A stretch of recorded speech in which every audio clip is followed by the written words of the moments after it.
Hello दोस्तों, कैसे हैं आप सब। आज हम आपको पर्यावरण प्रदूषण की प्रोजेक्ट फाइल कैसे तैयार करना है बीटीसी सेकेंड सेमेस्टर में, उसके बारे में आज हम आपको बताएंगे। उसमें क्या कैसे लिखना है आज हम आपको ये सब बताएंगे।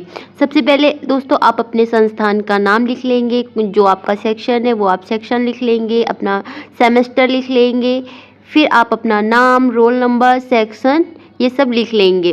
चलिए दोस्तों हम अब आगे बढ़ते हैं कि उसमें प्रोजेक्ट फाइल में लिखना क्या क्या है। दोस्तों सबसे पहले आप हेडिंग डालेंगे पर्यावरण प्रदूषण, फिर आप लिखेंगे पर्यावरण के किसी भी घटक में होने वाला परिवर्तन जिसमें जीव जगत पर प्रतिकूल प्रभाव पड़ता है पर्यावरण कहलाता है। दूसरा पॉइंट में आप लिखेंगे पर्यावरण प्रदूषण में मानव की विकास प्रक्रिया, औद्योगिकरण तथा नगरीकरण आदि का महत्वपूर्ण योगदान है।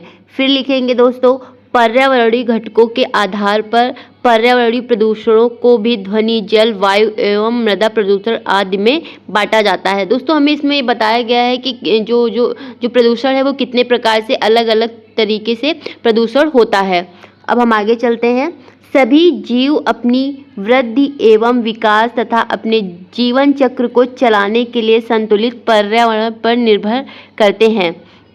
संतुलित पर्यावरण में तात्पर्य एक ऐसे पर्यावरण से है जिसमें प्रत्येक घटक एक निश्चित मात्रा एवं अनुपात में उपस्थित होता है, परंतु कभी कभी मानवीय एवं अन्य कारणों से पर्यावरण में एक अथवा पर्यावरण में हानिकारक घटकों का प्रवेश हो जाता है। इस स्थिति में पर्यावरण दूषित हो जाता है तथा जीवन समुदाय के किसी न किसी रूप में हानिकारक रूप ले लेता है। पर्यावरण में इस अनचाहे परिवर्तन को ही पर्यावरणीय प्रदूषण कहते हैं। दोस्तों पर्यावरण प्रदूषण का ये होता है कभी किसी चीज़ से, जैसे कि ध्वनि प्रदूषण, मृदा प्रदूषण, अलग अलग तरीके से पर्यावरण प्रदूषण होता है। अब हम ये देख लेंगे दोस्तों पर्यावरण प्रदूषण के जो प्रकार होते हैं।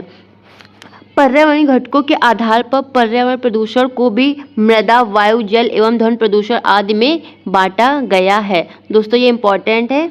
अब आगे चलते हैं। सबसे पहले हम पढ़ेंगे मृदा प्रदूषण के बारे में कि मृदा प्रदूषण से कैसे होता है ये सब। मृदा के भौतिक, रासायनिक या जैविक गुणों में कोई ऐसा परिवर्तन जिसका प्रभाव मानव पोषण तथा फसल उत्पादन व उत्पादकता पर पड़े और जिससे मृदा की गुणवत्ता तथा उपयोगिता नष्ट हो, इसे मृदा प्रदूषण कहते हैं। तांबा, कीटनाशक पदार्थ, विषैली गैसें आदि प्रमुख मृदा प्रदूषण है। दोस्तों अब हम आगे चलते हैं मृदा प्रदूषण के प्रभाव कि मृदा प्रदूषण के किस किस चीज़ पर प्रभाव पड़ता है। मृदा प्रदूषण से मृदा के भौतिक एवं सामाजिक गुण प्रभावित होते हैं और मिट्टी की उत्पादन क्षमता पर प्रभाव पड़ता है। दोस्तों अब हम आगे चलते हैं। जब मृदा में प्रदूषित पर्यावरण की मात्रा बढ़ जाती है तो ये स्रोतों में पहुंचकर उसमें लवणों तथा अन्य हानिकारक तत्वों की सांद्रता को बढ़ा देते हैं। परिणाम स्वरूप ऐसे जल स्रोतों का जल पीने योग्य नहीं रहता है। फिर हम आगे लिखेंगे दोस्तों अपने प्रोजेक्ट में मृदा प्रदूषण के प्रमुख कारण कौन कौन से हैं। मृदा प्रदूषण के प्रमुख निम्नलिखित कारण है। नंबर 1 है औद्योगिक कचरा, नंबर 2 है घरेलू कूड़ा कचरा, नंबर 3 है खुली जगह पर कूड़ा फेंकना, नंबर 4 है पॉलीथीन की थैलियाँ, प्लास्टिक के डिब्बे। दोस्तों हमें पॉलीथीन की थैलियाँ नहीं यूज़ करना चाहिए, हमें प्लास्टिक के डिब्बों का यूज़ नहीं करना चाहिए, जिससे कि इन सब चीज़ों से ही मृदा प्रदूषण होता है। मृदा प्रदूषण रोकने के उपाय। दोस्तों हम मृदा प्रदूषण रोकने के उपाय भी देख लेते हैं। पॉइंट नंबर 1 है कूड़े करकट के संग्रहण, निष्कासन एवं निस्तारण की व्यवस्था। नंबर 2 है रासायनिक उर्वरकों का उपयोग अधिक ना किया जाए। नंबर 3 है आम जनता को मृदा प्रदूषण के दुष्प्रभाव की जानकारी दी जाए। नंबर 4 है कीटनाशी, कवकनाशी एवं शाकनाशी आदि का प्रयोग कम से कम किया जाए। दोस्तों जैसे कि हम खेतों में कीटनाशी दवाओं का प्रयोग करते हैं, इस वजह से भी मृदा की जो उर्वरक शक्ति होती है वो कम हो जाती है, इससे भी मृदा प्रदूषण होता है। और जैसे कि जब हम कीटनाशक दवाओं का प्रयोग करते हैं तो भूमि बंजर होने लगती है, इन सब चीज़ों की वजह से मृदा प्रदूषण होता है। दोस्तों हम आगे चलते हैं वायु प्रदूषण के बारे में। वायु प्रदूषण के बारे में दोस्तों पढ़ते हैं। वायु गैसों का मिश्रण है और ये वायु में एक निश्चित मात्रा में पाई जाती है। जब मानव जनित स्रोतों में उत्पन्न बाहरी तत्वों के वायु में मिलने से वायु की गुणवत्ता में ह्रास हो जाता है और यह जीव जंतुओं और पादपों के लिए हानिकारक हो जाती है, तो उसे वायु प्रदूषण कहते हैं। जिन कारकों से वायु प्रदूषित होती है उन्हें वायु प्रदूषण कहते हैं, जैसे carbon dioxide, carbon monoxide, oxide, chlorine, सीसा, अमोनिया, धूल आदि मानव जनित वायु प्रदूषण है। दोस्तों अब हम आगे वायु प्रदूषण के प्रभाव पढ़ेंगे। वायु प्रदूषण के प्रभाव निम्नलिखित हैं। पॉइंट नंबर 1 है, प्रदूषित वायु के कारण सूर्य के प्रकाश की मात्रा में कमी आ जाती है, जिसमें पौधों की प्रकाश संश्लेषण क्रिया प्रभावित होती है। नंबर 2 है, वायु प्रदूषण से मानव का श्वसन तंत्र प्रभावित होता है और उसमें दमा, ब्रोंकाइटिस, सिर दर्द, फेफड़े का कैंसर, खांसी, आंखों में जलन, उल्टी और जुखाम आदि रोग हो जाते हैं। आगे चलते हैं। वायु प्रदूषित क्षेत्रों में जब बरसात होती है तो वर्षा में विभिन्न प्रकार की गैसें एवं विषैले पदार्थ घुलकर धरती पर आ जाते हैं, जिसे अम्ल वर्षा कहते हैं। दोस्तों अम्ल वर्षा बहुत ही खतरनाक होती है। इससे हमें क्या कहते हैं कि जो ये अम्ल वर्षा है, ये गैस और विषैले पदार्थ जो धरती पे आते हैं उसकी वजह से होती है। दोस्तों अब हम आगे चलते हैं। वायु प्रदूषण के प्रमुख कारण कौन कौन से हैं। दोस्तों वायु प्रदूषण किन किन कारणों से होता है उन्हें भी हम देख लेते हैं। वायु में जीवाश्म ईंधन का दहन। नंबर 2, फैक्ट्रियों से निकलने वाला धुआं। कृषि कार्यों में कीटनाशी एवं जीवाणुनाशी दवाओं का प्रयोग। नंबर 4 है, कूड़े कचरे का सड़ना और नालियों की सफाई ना होना। अब हम दोस्तों आगे चलते हैं वायु प्रदूषण को नियंत्रित करने के उपाय। दोस्तों अब हम वायु प्रदूषण को कैसे रोक सकते हैं, हम अब ये देख लेते हैं। उद्योगों की चिमनियों की ऊंचाई अधिक हो, कोयले अथवा डीजल के इंजनों का प्रयोग कम किया जाए, पुराने वाहनों के संचालन पर प्रतिबंध लगाया जाए, घरों में सौर ऊर्जा का उपयोग ज़्यादा किया जाए, कारखानों की चिमनियों में बैक फिल्टर का उपयोग किया जाना चाहिए। दोस्तों हमें जो बताया गया है उस पर ज़रूर से ज़रूर ध्यान देना चाहिए, तभी हम अपने पर्यावरण को स्वच्छ रख सकते हैं। दोस्तों अब हम आगे चलते हैं। अब हम पढ़ते हैं जल प्रदूषण के बारे में। जल में निहित बाहरी पदार्थ जब जल के स्वाभाविक गुणों को इस प्रकार परिवर्तित कर देते हैं कि वह मानव स्वास्थ्य के लिए नुकसानदेह हो जाए या उसकी उपयोगिता कम हो जाए, तो इसे जल प्रदूषण कहते हैं। जो वस्तुएं एवं पदार्थ जल की शुद्धता एवं गुणों को नष्ट करते हैं वे वायु प्रदूषक कहलाते हैं। दोस्तों अब हम चलते हैं जल प्रदूषण के प्रभाव। दोस्तों हमें जल प्रदूषण को रोकना चाहिए, इससे बहुत ही ज़्यादा बीमारियां हो जाती हैं। हमारे बॉडी में अगर ख़राब पानी ये सब होता है तो इससे बहुत ज़्यादा ही दिक्कत हो जाती है। चलिए दोस्तों हम इसके प्रभाव देख लेते हैं कि इससे क्या क्या होता है जल प्रदूषण से। प्रदूषित जल में शैवाल तेजी से प्रस्फुटित होने लगता है और कुछ विशेष प्रकार के पौधों को छोड़कर शेष नष्ट हो जाते हैं।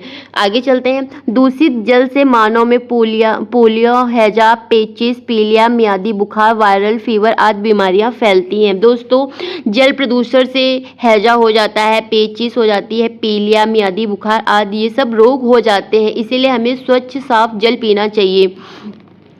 आगे चलते हैं दोस्तों। दूषित जल को पीने से पशु पक्षियों को तरह तरह की बीमारी हो जाती हैं। जल प्रदूषण के क्या स्रोत हैं, मतलब कि किस कारण से जल प्रदूषण होता है वो भी हम देख लेते हैं। दोषपूर्ण कृषि पद्धतियों के कारण मृदा क्षरण होना, समुद्र के किनारे स्थित तेल के कुएं में लीकेज हो जाने वाला तेल प्रदूषण, मृत जले अधजले शवों को जल में बहाना, अस्थियां विसर्जन करना, साबुन लगाकर नहाना एवं कपड़े धोना, इन सब चीज़ों से भी जल प्रदूषण होता है। उर्वरकों के उपयोग में निरंतर वृद्धि होती है।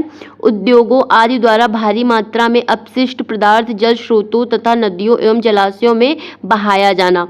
जल प्रदूषण रोकने के उपाय कौन कौन से हैं दोस्तों वो भी हम देख लेते हैं। जल प्रदूषण रोकने के उपाय निम्नलिखित हैं। पशुओं के नदियों, तालाबों आदि में नहलाने पर प्रतिबंध। नंबर 2 है औद्योगिक स्राव एवं अपशिष्ट का समुचित उपचार, नदियों में शव, अधजले शव, राख तथा अधजली लकड़ी के बहाने पर प्रतिबंध, जन जागरूकता को बढ़ावा देना, जल स्रोतों के पास गंदगी फैलाना, साबुन लगाकर नहाने तथा कपड़े धोने पर प्रतिबंध होना। ऐसे मछलियों को जलाशयों में छोड़ा जाना चाहिए जो मच्छरों के अंडे, लावा एवं जलीय खरपात का क्षरण करती हो। दोस्तों हमने और ये सब तो देख लिया है, अब हम चलते हैं ध्वनि प्रदूषण की ओर। इसके बारे में भी देख लेते हैं, इसको भी एक ऐसे प्रोजेक्ट में लिखना है। ऐसे ही अगर आप अच्छे से उस पर नोट डाउन करेंगे तो आपको पूरे के पूरे मार्क्स मिल जाएंगे। दोस्तों अब हम ध्वनि प्रदूषण को पढ़ते हैं, समझते हैं और इसको आप अपनी प्रोजेक्ट फाइल में लिख सकते हैं। अवांछनीय अथवा उच्च तीव्रता वाली ध्वनि को शोर कहते हैं। वायुमंडल में अवांछनीय ध्वनि की मौजूदगी या शोर को ही ध्वनि प्रदूषण कहते हैं। शोर से मनोदय में अशांति तथा बेचैनी उत्पन्न होती है। ध्वनि की सामान्य मापन इकाई डेसिबल कहलाती है। दोस्तों हम जो ध्वनि की जो मापन इकाई होती है इसको डेसिबल कहते हैं, इसको आप याद रखिएगा। ध्वनि प्रदूषण के कौन कौन से प्रभाव होते हैं उसके बारे में भी हम आपको बता देते हैं। जिन मजदूरों को अधिक शोर में काम करना होता है वे हृदय रोग, शारीरिक शिथिलता, रक्तचाप आदि अनेक रोगों से ग्रस्त हो जाते हैं। दोस्तों जिन मजदूरों को अधिक शोर में काम करना पड़ता है उनके अंदर हृदय रोग हो जाता है, शरीर में शिथिलता आ जाती है, जो ये सब रोग हैं वो उससे ग्रसित हो जाते हैं। दोस्तों हम आगे चलते हैं। लगातार शोर में रहने वाली महिलाओं के नवजात शिशुओं में विकृतियां उत्पन्न हो जाती हैं। दोस्तों जो प्रेग्नेंट लेडीज़ होती हैं, जो उनके बच्चे उनमें उनका जो पेट में रहते हैं उनको सुनने में प्रॉब्लम हो जाती है, उनमें तरह तरह की अलग तरीके की विकृतियां हो जाती हैं जिससे बहुत ही ज़्यादा बच्चे के लिए नुकसानदेह होता है। इसीलिए नवजात शिशुओं के लिए बहुत ही ज़्यादा ये सब दिक्कत की चीज़ें हैं। दोस्तों अब हम आगे चलते हैं। ध्वनि प्रदूषण के प्रमुख कारण। ध्वनि प्रदूषण के कौन कौन से प्रमुख कारण हैं उन्हें भी देख लेते हैं। मोटर वाहनों से उत्पन्न होने वाला शोर, लाउड स्पीकर एवं म्यूजिक सिस्टम में होने वाला शोर, कारखानों में मशीनों में होने वाला शोर। ध्वनि प्रदूषण को रोकने के उपाय।